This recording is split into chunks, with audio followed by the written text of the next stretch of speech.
Seja feita a vossa vontade. Sabe, essa é uma frase que muita gente diz, às vezes até todo dia. Mas será que a gente já parou para pensar no verdadeiro custo emocional e prático dessas palavras na nossa vida? Hoje, a gente vai mergulhar um pouco no peso real que existe por trás dessa oração. Pois é, muitas vezes as palavras simplesmente saem da boca. Mas e o coração? Ele está junto nessa? A gente realmente acredita que a decisão de Deus é a melhor? Ou será que lá no fundo a gente está só na torcida para que ele não tenha entendido muito bem qual era o nosso plano? E aqui a gente chega no ponto central do problema. O Pai Nosso, por exemplo, às vezes é rezado várias vezes ao dia. Mas será que a gente dá aquela pausa para realmente sentir o peso do que estamos dizendo? É exatamente essa desconexão que a gente vai investigar agora. E essa é a grande contradição que mora dentro da gente. Dizemos, seja feita a vossa vontade, mas logo em seguida começa aquela argumentação interna, sabe? Tentando explicar para Deus porque o nosso plano é, na verdade, superior. É quase como se a gente estivesse falando: olha, eu sei que o senhor tem um plano aí, mas deixa eu só te explicar uma coisinha que talvez o senhor não tenha percebido. E isso nos leva direto para um conflito central. Aquele choque entre as nossas ambições pessoais e o que seria um plano divino para a nossa vida. É quase sempre assim. A gente quer a rota A, enquanto a vontade divina parece apontar lá para a rota Z. Essa batalha interna fica muito, mas muito clara quando a gente coloca as duas vontades lado a lado. De um lado está a nossa, buscando fama, sucesso, prestígio, controle. Do outro, o que a fonte que a gente analisa descreve como a vontade divina. E o que é fascinante aqui é que esse caminho é descrito como humilde. Por quê? Bom, talvez seja porque ele prioriza o crescimento do nosso caráter e não a expansão do nosso ego. E essa citação, nossa, ela resume tudo perfeitamente. A jornada de se alinhar com uma vontade superior não tem a ver com um glamour, com um brilho. Tem a ver com uma caminhada, muitas vezes em chão batido, sabe? Mais simples, mais humilde. Então, o ponto crucial é como é que a gente aceita esse caminho. Então, se render não é uma coisa que acontece assim da noite para o dia. É um processo, uma disciplina diária. Não tem mágica. É, na verdade, um caminho que a gente precisa aprender a trilhar, principalmente naquelas encruzilhadas da vida, né? O grande segredo para encontrar esse caminho parece ser o silêncio. E olha, não é só o silêncio de fechar boca, não. O verdadeiro desafio é acalmar a mente, parar com aquela discussão interna e finalmente só ouvir. Talvez essa seja a parte mais difícil da jornada toda. A confiança, então, ela é um estágio mais avançado nessa jornada. A fonte que a gente está vendo usa uma metáfora linda, inspirada no livro do Apocalipse, que descreve a fundação de uma cidade com pedras preciosas.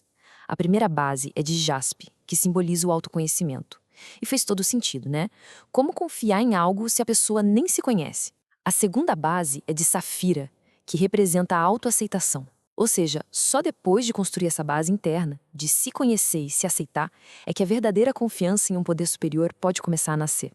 Ok, mas como saber se a gente está no caminho certo? Como é que se consegue discernir se uma decisão está alinhada com essa vontade maior? Bom, parece que existem alguns sinais bem claros. A marca registrada da vontade de Deus, segundo a fonte, é a paz. Tudo que vem de Deus gera paz, nunca tumulto, confusão, e como uma árvore boa, sempre vai dar bons frutos. Se uma decisão está trazendo angústia, discórdia, provavelmente não é o caminho certo. A gente tem o livre-arbítrio. Podemos perfeitamente dizer, olha, eu entendi que essa é a sua vontade, mas eu vou fazer a minha. É um direito nosso. Provavelmente vai dar errado, mas é um direito. A boa notícia é que mesmo nas nossas escolhas erradas, somos como argila, sabe? Sempre podemos ser refeitos. A gente falou sobre a liberdade de escolher o nosso caminho. Mas e quando a rendição é testada no seu limite mais absoluto? A fonte que a gente analisou nos traz uma história poderosa sobre exatamente isso. A cena acontece num hospital. Uma criança de 5 anos, com um tumor no cérebro, está nos seus últimos momentos de vida. É uma situação de dor que a gente nem consegue imaginar. Os pais, ali confinados naquele quarto, devastados pela dor, pedem uma oração. O que eles esperam? Um milagre, a cura, como qualquer pai ou mãe esperaria, claro. E é nesse momento que a oração, seja feita a vossa vontade, atinge seu peso máximo, seu custo real. A pergunta que surge é: vocês estão preparados para baixar a cabeça e dizer, seja feita a vossa vontade? ao entregar uma criança de 5 anos? A dificuldade é quase indescritível. Uma citação de outra mãe numa situação parecida captura a essência dessa luta. É aquilo. É fácil dizer as palavras em tempos de paz. Mas no meio de uma dor extrema, a mesma frase se torna a coisa mais difícil do mundo de se dizer. Aquele exemplo é claro, extremo, mas o princípio não vale só para as maiores tragédias da vida. Vamos ver como isso se aplica no nosso dia a dia. O verdadeiro exercício dessa fé acontece nas pequenas coisas. É para comprar isso mesmo? É para ir lá? É uma disciplina constante de consultar uma sabedoria maior antes de agir. É transformar o extraordinário num hábito diário. A construção da confiança funciona mais ou menos assim. As grandes decisões, elas são raras, mas muito impactantes. Só que é na frequência das pequenas escolhas do dia a dia e na disciplina da oração que o verdadeiro alicerce é construído. É um exercício contínuo, não um evento que acontece uma vez só. E para a gente terminar, fica essa reflexão. Na próxima decisão a ser tomada hoje, por menor que ela seja, talvez valha a pena parar um instante e se perguntar: a vontade de quem está sendo feita aqui? A própria ou uma vontade maior?